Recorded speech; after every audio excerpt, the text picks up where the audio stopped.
هذه إذاعة إرنا.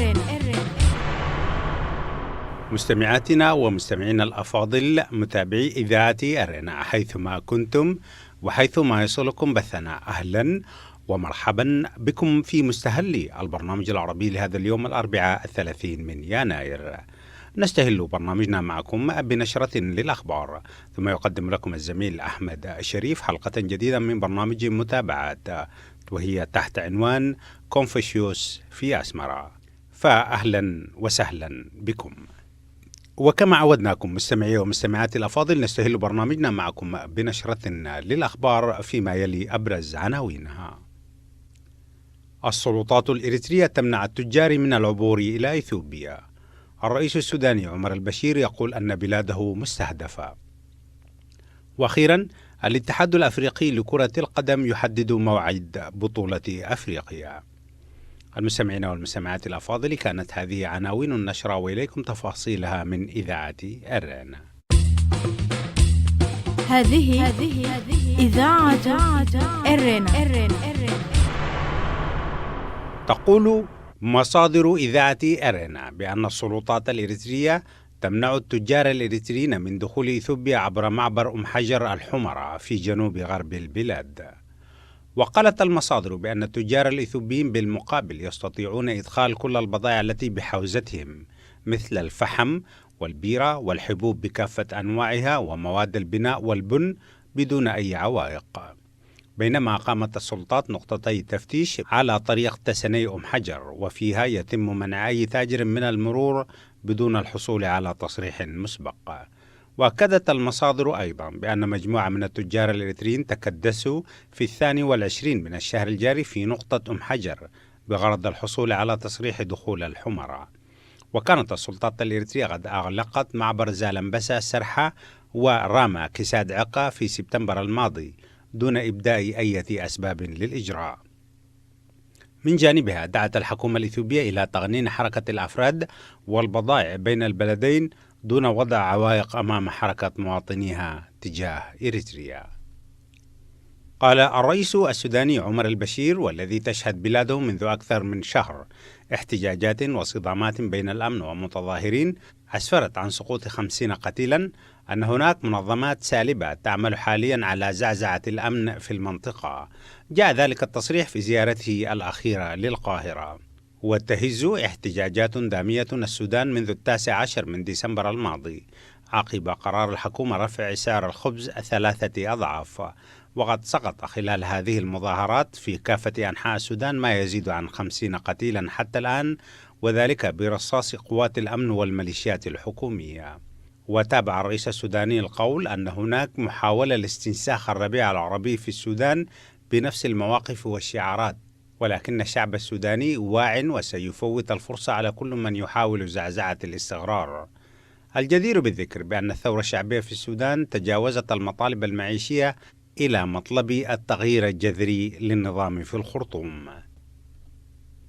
أكد الاتحاد الأفريقي لكرة القدم أن بطولة الأمم الأفريقية لعام 2019 ستقام في مصر خلال الفترة من 21 يونيو إلى 19 من يوليو المقبل. وحددت لجنة الطوارئ بالاتحاد في الاجتماع الذي أقيم في العاصمة المصرية القاهرة برئاسة أحمد أن موعد البطولة تم تغييره لتقام خلال الفترة بين 21 يوليو المقبل وحتى 19 من يوليو، عوضا عن الموعد السابق الذي كان مقررا في الفترة من 14 من يونيو وحتى منتصف شهر يوليو. المستمعين والمستمعات الأفاضل، بهذا الخبر الرياضي نكون وإياكم قد وصلنا إلى نهاية نشرتنا الإخبارية، وفيما يلي تذكير بأبرز عناوينها. السلطات الإريترية تمنع التجار من العبور إلى إثيوبيا. الرئيس السوداني البشير يقول أن بلاده مستهدفة.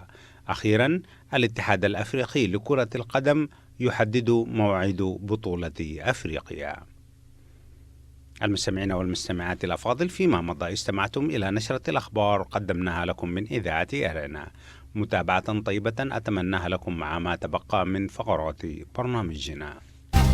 إذاعة إرينا، صوت مستقل لإريتريا.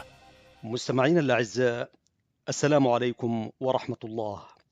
مرحبا بكم إلى حلقة جديدة في برنامج متابعات، وفيها نقدم لكم موضوعا تحت عنوان كونفوشيوس في جامعة أسمرة، فأهلا ومرحبا بكم. هذه إذاعة إرنا. عزيزي المستمع، ما فتئ نظام أسمرة بين قوسين، يرتع ويلعب بمقدرات أمة وشعب، وكعادته بلا استحياء ولا خجل. نعم، بلا حياء ولا خجل، حيث البون كبير بين الحياء والخجل. يتبدى ذلك التعري والتبرج لنظام أسمرة في وسائل إعلامه، سواء من أسمرة أو من وسائل إعلامه الجديدة في العاصمة الإثيوبية أديس أبابا، وأحيانا من صفحة المسمى بوزير الإعلام الذي اختطف الوزارة في جيبه وأصبح يولول ويكذب هو الآخر عبر هبالاته واستخفافاته البعيدة عما يسمى بالتغريدات. رغم أن بوابة العاصمة أديس الآن أصبحت بوابة إقبال الإريتريين لاستقاء ما يدور في بلادهم، كما لو أنها مرصدا رسميا لنظام أسمرة يتابعها المنكوبون بهم الرصد والمتابعة. عزيز المستمع، متابعة أخبار إريتريا عبر المرصد الجديد إثيوبيا، ذلك نتاج ما سمي بعملية السلام بين قوسين أيضا، وذلك لحاجة في نفس إسياس أفورقي وأجندته الداخلية والخارجية. وتلك سياسة وأجندة لم تأتي اعتباطا، لكنها تهيئ المتابعين لأخبار وأحداث بلادهم ستكشفها الأيام في وقتها المناسب. على كل، فإن صحف النظام التي لم تغير حتى في لونها، أي تحريرا وإخراجا ومضمونا، منذ صدور أول عدد لها في العام 91 وحتى تاريخه بلغاتها الثلاث، العربية والتجرينية ولاحقا الإنجليزية، ثم تأكيدا على ممارسة إلهاء النظام سياسيا والإقبال على العربدة الإعلامية فجورا بهدف تشتيت الرأي العام المغلوب على أمره، إصدار الطبعة بلغة التجريت اقتطاعا يوما من أيام صدور الصحيفة العربية. على كل، خرجت الصحيفة العربية على نفسها قبل أيام بخبر عجيب عنوانه: معهد كونفوشيوس يحتفل بختام العام الدراسي 2018. إذاعة إرينا، صوت مستقل لإريتريا. الفقرة الأولى في الخبر بوصفها الجزء الذي يتضمن أهم معلومة في أي خبر تقول، أي تلك الفقرة وفقا للنظريات الحديثة في علم الإعلام.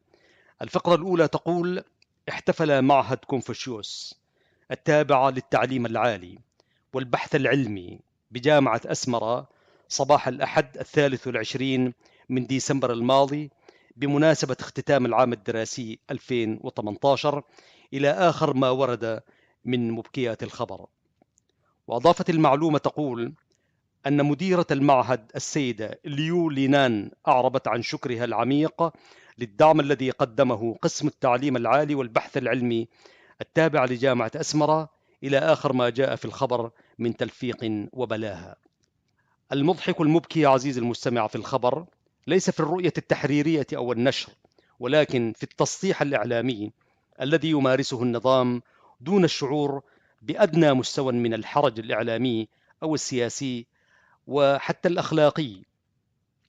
أطل إعلام النظام كما لو أنه ينفخ روحا إعلاميا لجامعة أسمرة، أي جامعة أسمرة يتم نشر خبر عنها كهذا وأية قسم تعليمي عالي، بل وأين هو مركز البحث العلمي، ودون الدخول في تفاصيل الخبر. لكن لا بد من الوقوف عند أهم مغالطة فيه يحاول النظام ذر الرماد في العيون والأرواح معا. قال: معهد كونفوشيوس التابع للتعليم العالي والبحث العلمي بجامعة أسمرة. جامعة أسمرة عزيزي المستمع، الجامعة التي قضى عليها النظام عن عمد وإصرار، أتى عليها وهدم أركانها العلمية وقواعدها التربوية منذ أول ليلة وطئت قدماه حرمها العلمي وصرحها الأكاديمي. حكم عليها ليس بالإعدام البطيء ولكن بالموت السريع، بعد أن ظلت الجامعة ولسنوات طويلة رقما هاما يأتي في قائمة الجامعات الإفريقية. ذلك سادتي أيام الاستعمار القديم، المستعمر الذي لم يقدم ولو لمرة واحدة على إغلاقها بالشمع الأحمر كما فعل هذا المزعوم إلى الوطنية، عندما أقدم على تحويلها من صرح علمي أكاديمي وحيد مرموق في البلاد إلى خراب وأطلال ودمن تبكي تاريخها الذي مسحه من قدم على الخيانة والديكتاتورية.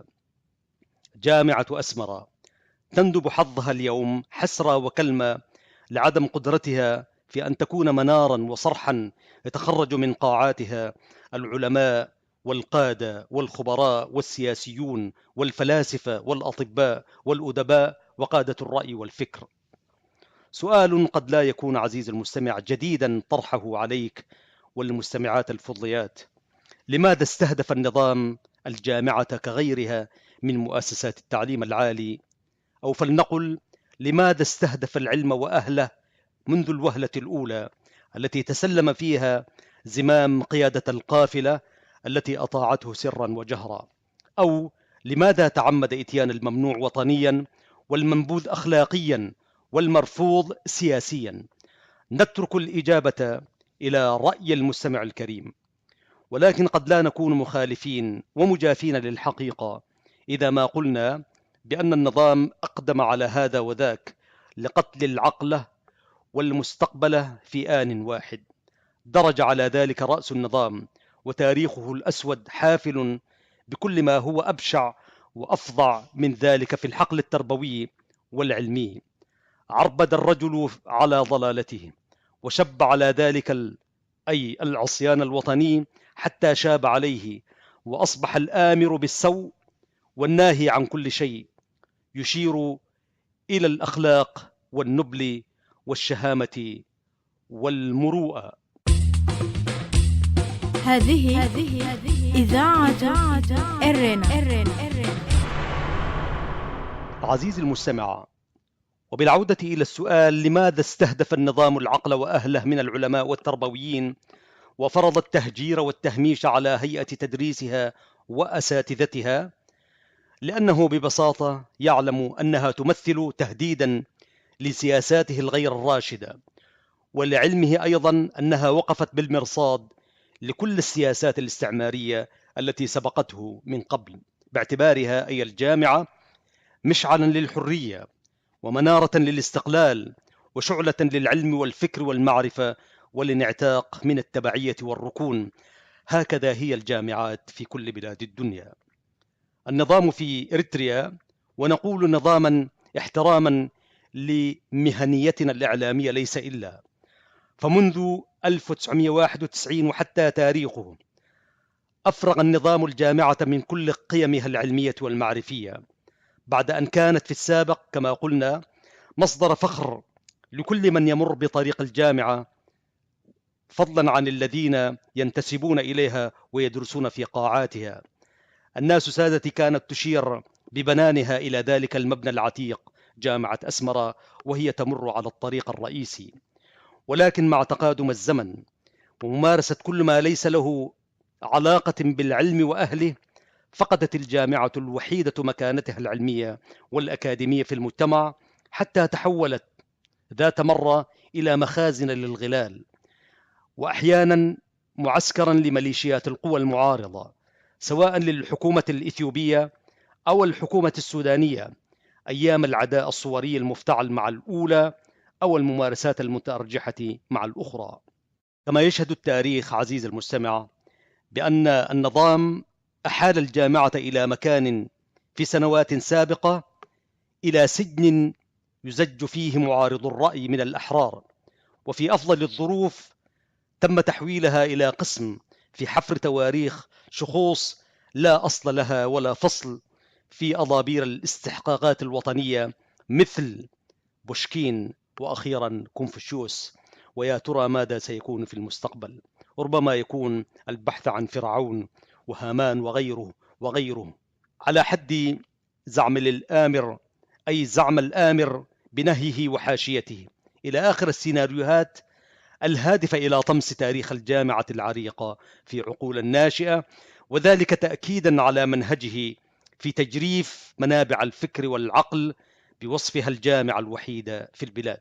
إنما يبعث على الهذيان والاندهاش أكثر عزيزي المستمع أن النظام بين قوسين ومنذ 91 وحتى تاريخه يحاول بعث الروح في الجامعة التي قضى عليها مصرا مكابرا، وإبقاء اسمها أي إبقاء اسمها هلاميا دون أي مخرجات لها، وذلك لذر الرماد في العقول، ولكن هذه المرة من خلال نفح روح كونفوشيوس. كل شيء قابل للإصلاح وقابل للجبر عدا العبث في العقل والعلم، لأن ما يفسده الحاقدون في الرأي والعقل والعلم من الصعوبة رتقه وإصلاحه، سيما إذا كانت الفترة الممتدة بعمر جيل أو جيلين. ومع ذلك نشير إلى جملة من المسائل نؤكد من خلالها إلى أن النظام بلغ مرحلة متقدمة من العته السياسي لم يصله نظام قبله، وهو ماذا يعني أن تقيم معهدا باسم كونفوشيوس باسم جامعة ليس لها وجود بالأساس؟ وقد يتساءل البعض لماذا يقفز النظام إلى استخدام أسماء وتواريخ لا صلة لها بالشعب ونضالاته وتضحياته وبطولاته كالتي أشرنا إليها من قبل، مثل بوشكين وكونفوشيوس وغيرهما. إذاعة إرينا، صوت مستقل لإريتريا.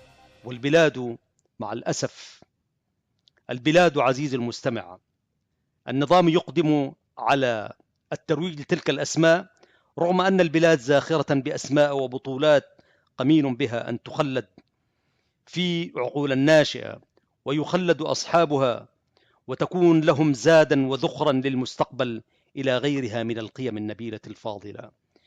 في الإجابة نقول عزيزي المستمع إن النظام يتعمد ذلك لمرامي وأهداف عديدة قد لا يتسع المجال هنا لذكرها، ولكن بكلمة نقول إنها تأتي في صياغ محو وطمس وتجريف كل ما له علاقة بإنسان تلك الأرض وتاريخه وبطولاته، ذلك لخلق جيل منقطع عن تاريخه ونضالاته حتى يسهل قيادته، ومن ثم بث روح الشك في تضحياته وأيضا في مستقبله ارتباطا بتاريخه. وقد نجح النظام مع الأسف الشديد إلى حد بعيد في تحقيق ذلك.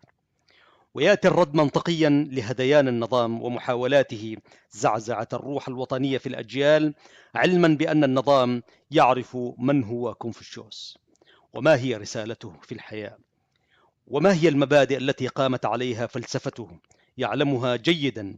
وفي نفس الوقت فإن أي مبدأ في فلسفة ورسالة الفيلسوف تلجم النظام وتقطع أنفه وتترك كبرياءه على الأرض، كبرياءه الذي يمارسه على الناس، لأنه أي النظام يأتي عكس ما نادى به كونفوشيوس، وهذا ما يدعو إلى السخرية والإشفاق عليه إن كان له قلب يحس أو يدرك. وهنا دعونا نتحدث ولو بشكل موجز عن فلسفة الفيلسوف كونفوشيوس، باعتبار أن العطاء الإنساني والرؤية الإنسانية يمكن الاستفادة منها مع كل ما أشرنا إليه سابقا، ولكن دعونا نقلب حقائق التاريخ عن الفلسفة الكونفوشيوسية الصينية القديمة.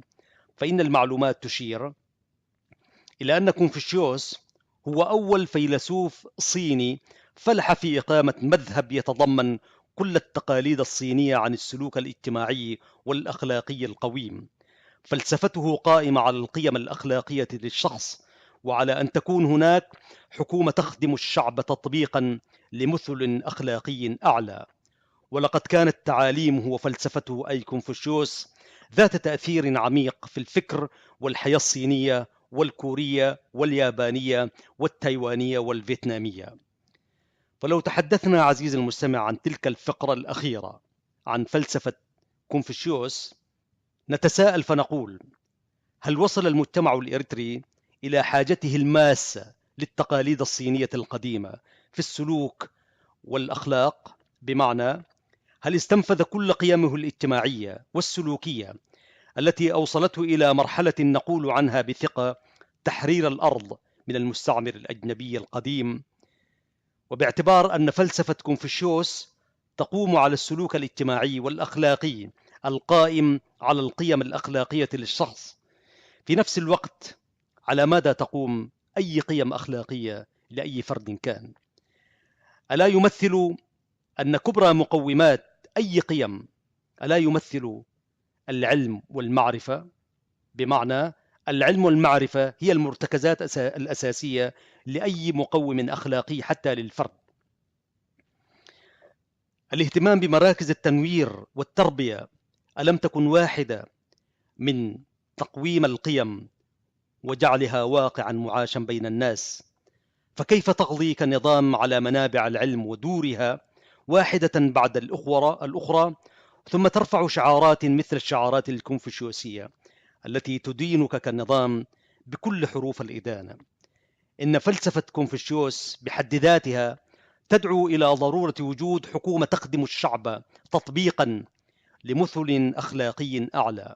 نتساءل أيضا فنقول: أين هي الحكومة التي طالب بها كونفوشيوس الفيلسوف الذي أقيم تحت اسمه معهدا في قلب العاصمة أسمرة في اسم هلامي هو جامعة أسمرة الآن؟ أين هي الحكومة القائمة على قيم أخلاقية تخدم الشعب؟ نعم، الشعب كما نادى بها فيلسوفهم. هل يستطيع أحد إثبات ذلك؟ أن النظام القائم حاليا في إريتريا يقوم بخدمة الشعب تطبيقا لمثل أخلاقية عليا؟ أليست المجموعة المتنفذة هي من تمارس كل ما من شأنه استعباد وقهر وإذلال الشعب تطبيقا لمثل غير أخلاقية؟ ألم تمارس الحكومة الحالية كل أصناف التنكيل والسجن والتهجير والتشريد والإبعاد والطرد لمواطنيها؟ أليست هي الحكومة التي حرمت على ما يقرب من نصف تعداد سكان إريتريا حق العودة الطوعية إلى وطنهم، وفرضت عليهم الإقامة في معسكرات التجأوا إليها في زمن الاستعمار الأجنبي القديم؟ ألم تضيق على شبابها وتجارها وعلمائها أن يضربوا في الأرض مهاجرين إلى بلاد الله الواسعة؟ ألم يتم الاتجار بالقيم وعرض أبناء الوطن وأبناء الشهداء إلى سماسرة المتاجرين بالبشر في الصحارى والمنافي؟ ألم يصبح آلاف الشباب في عهد المجموعة الحاكمة طعما للحيتان والأسماك؟ أليست هي ذات الحكومة التي صادرت حق الشعب في العيش الكريم ومنعته من ممارسة حقه في التعبير عن آرائه وتبني أفكاره السياسية والدينية والثقافية؟ ألم تحكم على كل من ظنت أنه يخالفها الرأي بالإعدام؟ ومليون استفهامات وإدانة يلف عنق هذه الحكومة المزعومة إلى الوطنية. إذن أين هي القيم والأخلاق؟ النظام في أسمرة عزيز المستمع بين قوسين يتظاهر أن تتحكم فلسفة كونفوشيوس في الحياة الإريترية كما تحكمت في الصين قرابة 20 قرنا، أي من القرن الأول قبل الميلاد حتى نهاية القرن 19 بعد الميلاد كما تقول المعلومات. وليته أي النظام يطبق تعليمات وآراء الفيلسوف على أرض الواقع، ربما كان قد أخرج البلاد من الملهى السياسية التي تعيشها إريتريا ومن التصحير الوطني الذي يمارسه لأكثر من 6 عقود. ولا يساورنا سادتي أدنى شك بأن رأس النظام في أسمرة ليس على جهل بأهم خصلة وصفة تميز بها الفيلسوف كونفوشيوس، فقد كان صادقا ومخلصا، لذا تبنى الشعب الصيني رغم خلافاته وتباين آرائه بشأن أفكاره الفلسفية، إلا أنهم التفوا حول أفكاره لأنه كان شخصا صادقا مخلصا إلى حد بعيد. فأين هو رأس النظام وحاشيته من خصلتي الصدق والإخلاص؟ رأس النظام هو يصدق مع نفسه الأمارة بالسوء في تطبيق أجندته التي تخدم مصالحه هو لا غير.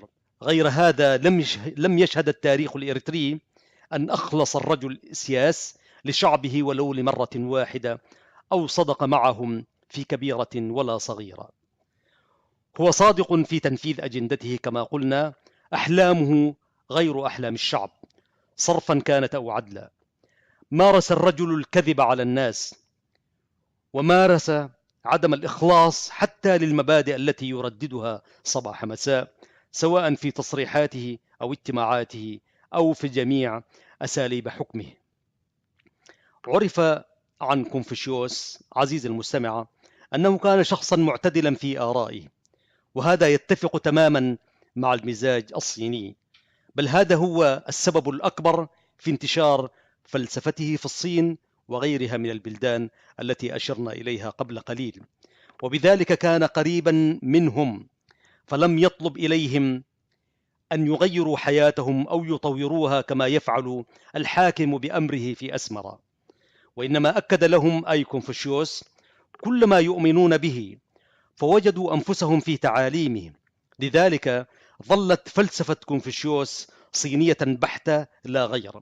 فمتى كان نظام أسمرة، سواء كان ممثلا في رأسه أو رجله أو أطرافه كلها، متى كان معتدلا أو عمليا مع حقوق الشعب وكرامته.